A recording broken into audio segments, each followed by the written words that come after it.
सोनिया की, आ जाएगी शायद वो और फिर देगी परमिट। एक बहन है सोनिया और यहाँ से आती है 11, इधर की तरफ से आती है, 11 वार्ड की साइड से आती है शायद, और उसका नाम सोनिया है। अभी थोड़े दिन पहले उसके लिए प्रार्थना की थी, एक बार हमारे वो घर पे आई थी, उसका ना अंगूठे से ना पस निकल रही थी, पका हुआ था उसका अंगूठा, और कुछ वो गवाही की तारीफ करने आई थी कि परमेश्वर की तारीफ करने आई थी कि प्रभु ने मेरे जीवन में कार्य करा। मैंने कहा पैर पे क्या हुआ?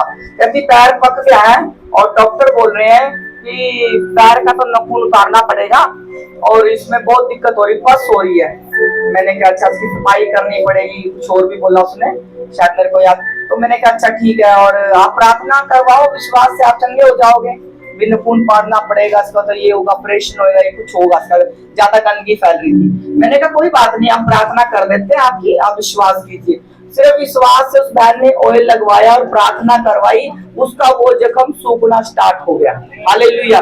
2-3-4 दिन के बाद, एक हफ्ते के बाद वो जूते पहनने लगी पैर में और बिल्कुल उसका जख्म सूख गया। उसका फोन आया, कह रही अंगूठा तो ऐसे होगा जैसे कुछ था ही नहीं, बिल्कुल नॉर्मल परमेश्वर ने कर दिया। मैंने कहा ये ऑयल विश्वास से लगाना, आप ले जाओ और आप परमेश्वर की पूरी चंगाई को पाओगे। देखो विश्वास के द्वारा हम क्या पाते हैं? चंगाई को पाते हैं। हालेलुया। और दूसरा उस बहन की एक गवाही हो रहा है, अभी वो थोड़े दिन पहले फोन आया उसका, कहती कि मेरी सोने की चैन बनवाई थी, उसने मुझे भी बताया था और वो चैन मेरी गुम हो चुकी है। मैंने कहा कहाँ? कहते हम शादी में गए थे, शायद हमारे गले से कहीं गिर गई है। मैंने कहा नहीं गिर सकती। कहती गिर गई है। मैंने कहा इतनी मेहनत से तू पैसा कमाती है और तू ईमानदार भी है, मेरा मन कह रहा। कहती मैंने सारा घर जान लिया है और मेरी चैन नहीं मिली। मेरी चैन कम से कम 40-45 हजार की चैन बनवाई थी मैंने और नहीं मिल रही, और हम कहीं शादी में गए थे, उधर गए थे, शायद गिर गई है वो। मैंने कहा नहीं। कहती प्रार्थना कर दीजिए, फिर भी आप विश्वास था कर दीजिए। जैसे प्रार्थना करी तो मेरे मन में आया कि उनके घर में रखी है वो चैन प्रार्थना करते समय। मैंने कहा चैन रखी है?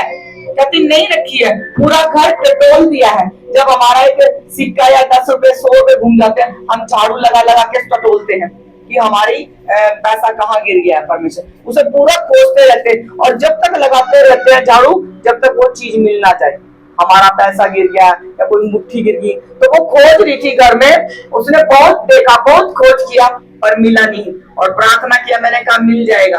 अभी जैसे वो बहन विश्वास करती है, उनके त्योहार चले हुए थे और उसने सोचा कि मैं आज नया सूट डाल लेती हूँ या कुछ कपड़ा होगा उसका डाल लेती हूँ। जैसे वो बेड में पड़ी और उसने उस घाघरा या जो भी उसकी कुछ साड़ी या कुछ भी होगा उसको ऐसे झाड़ा, तो उसमें से चैन और 2 मुट्ठी निकली।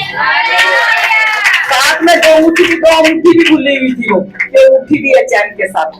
कहते ये तो मुझे पता ही नहीं था कि अंगूठी भी तार के और उसने लपेट के रख दी। तो परमेश्वर ने उसको संतुष्टि दी। जैसे ही वो चीज मिली ऐसे कपड़ों में और उसने झाड़ी और फट से वो गवाही के लिए भागे। मुझे आपकी याद आई जो आपने कहा कि वो घर में ही है, और मैंने कहा नहीं। मेरी बेटी बोली मम्मी नहीं मिल सकती, वो पूरा घर छान लिया, थक चुके हैं, अब कोई चीज मत करना। और मैंने कहा ना, कह रही पास्टर जी ने, मैंने कहा है, क्योंकि वो मेहनत की कमाई मुझे नजर आ रही है आपके घर में, वो चमक रही है धन है। तो कहते चलो कोई बात नहीं। मेरी बातों को उन्होंने खत्म कर दिया, मस्त हो गया अपने त्योहारों में। और जब उन्होंने वो कपड़े पहनने चाहे तो वो फटाक से निकली और उसी दिन बहन वो गवाही को लेके आई, और वो आएगी, अभी विश्वास है मुझे। तो कहती मैं अपनी गवाही को दूंगी। हालेलुया। और इतनी खुश थी वो, उसका